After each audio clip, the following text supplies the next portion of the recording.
ବାଘ ମାମୁଁ ଏବେ ସମୟ କଣ ପାଇଁ? ଶୋଇବା ପାଇଁ।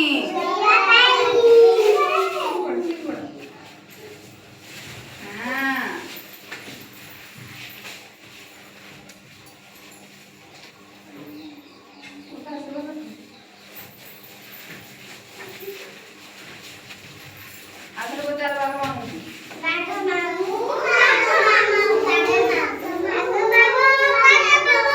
ଏବେ ସମୟ କଣ ପାଇଁ? ନାଇଁ ଦାନ୍ତ ଘଷିବା ପାଇଁ। ଦାନ୍ତ ଘଷ। ଦାନ୍ତ କେମିତି ଘଷନ୍ତି?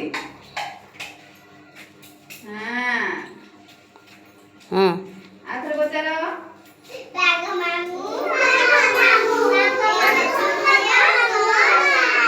ମୁହଁ ଧୋଇବା ପାଇଁ। ମୁହଁ କେମିତି ଧୁଅନ୍ତି? ମୁହଁ କେମିତି ଧୁଅନ୍ତି? ଆଉଥରେ ପଚାର।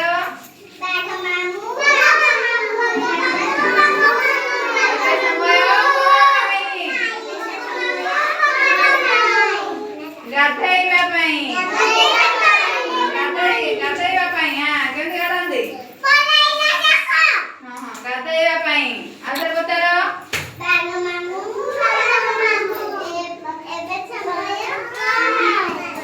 ଜାମା ପିନ୍ଧିବା ପାଇଁ। ଜାମା କେମିତି ପିନ୍ଧନ୍ତି? ଜାମା କେମିତି ପିନ୍ଧନ୍ତି?